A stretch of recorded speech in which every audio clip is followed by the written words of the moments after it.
Assalamualaikum warahmatullahi wabarakatuh. Saya Misbahul Huda, Ketua PTDI Jawa Timur.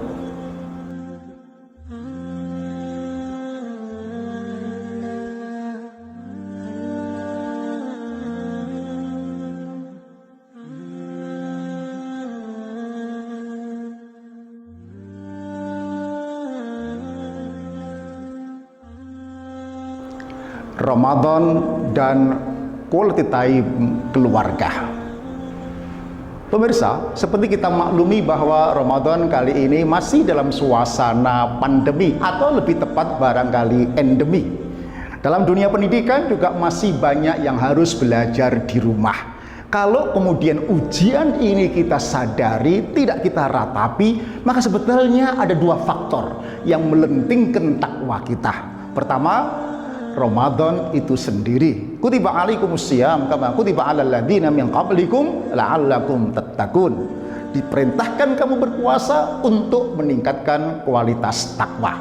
Pertama. Faktor yang kedua, ujian berupa krisis ekonomi pasca pandemi ini juga melentingkan takwa kita. Ayatnya, "Dhahara fasadu fil barri wal bahri bima kasabat aydin nas liyudhiqahum ba'dallati 'amilu la'allahum yarji'un."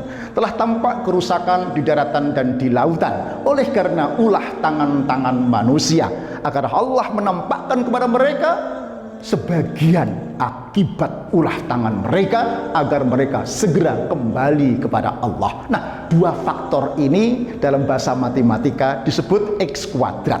Kurvanya logaritmis atau eksponensial, lenting begini. Masih ingat matematika SMA? Loh, kok banyak yang diam? Kelihatan dulu nggak bisa, sekarang lupa, jangan-jangan ya. Oke, kita maknai sehingga mampu melentingkan kualitas takwa kita. Caranya, di tengah-tengah keluarga jangan dibuat ribet, manfaatkan. Ketika anak-anak di rumah dipaksa oleh keadaan, maka peran sekolah mulai berkurang, peran rumah harus mulai bertambah, meningkat.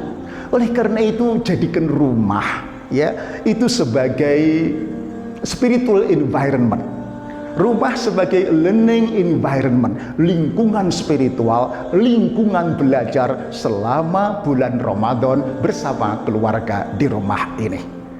Yang penting adalah senyampang kita banyak interaksi dengan anak-anak, kenali anakmu. Banyak emak-emak dan bapak-bapak yang hanya mengenal kekurangan anak tapi tak pernah mengenal kelebihan anak.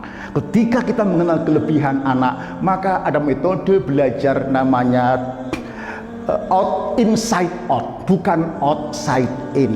Berangkat dari kelebihan, keunggulan yang dimiliki oleh anak kita, kita carikan guru, les privat, workshop, komunitas yang memungkinkan berkembangnya potensi anak-anak itu. Oleh karena itu, temukan dengan cara berdiskusi, berdialog, apa yang anak kita baca, apa yang anak suka bicarakan, apa yang ia beli dan ia miliki, apa yang ia kuasai, itulah barangkali bagian kelebihan anak-anak kita. Nah, cara bagaimana menyusun quality time bersama keluarga adalah yang pertama, orang tua harus cukup cerdas.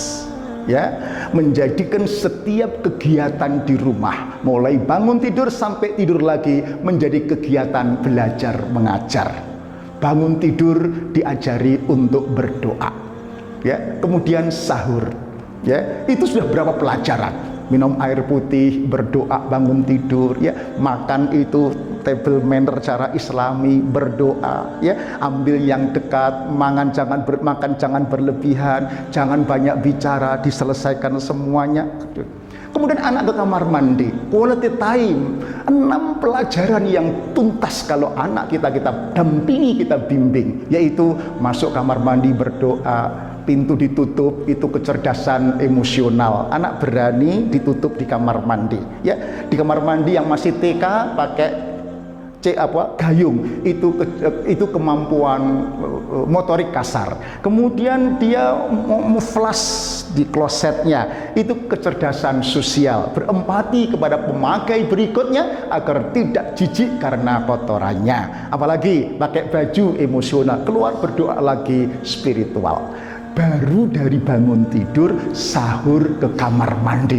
Banyak pelajaran yang bisa kita dapatkan, kita berikan kepada anak-anak kita. Tidak hanya itu, di rumah kami sering, karena ketua RT, membagi paket-paket sembako.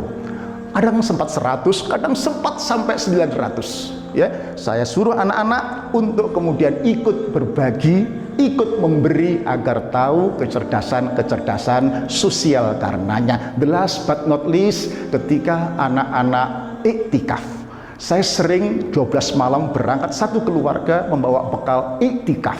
Di situ saya berdialog banyak dengan anak-anak bagaimana tentang memaknai kehidupan yang serba sulit ini, termasuk baca Al-Quran. Di rumah saya sampai saat ini masih saya lombakan. 1 juz 10.000, hafal 1 Quran 300.000. Ya, berlaku untuk siapa saja, dengan catatan ngambil hadiahnya kepada Umi Bendahara, bukan kepada saya. Assalamualaikum warahmatullahi wabarakatuh.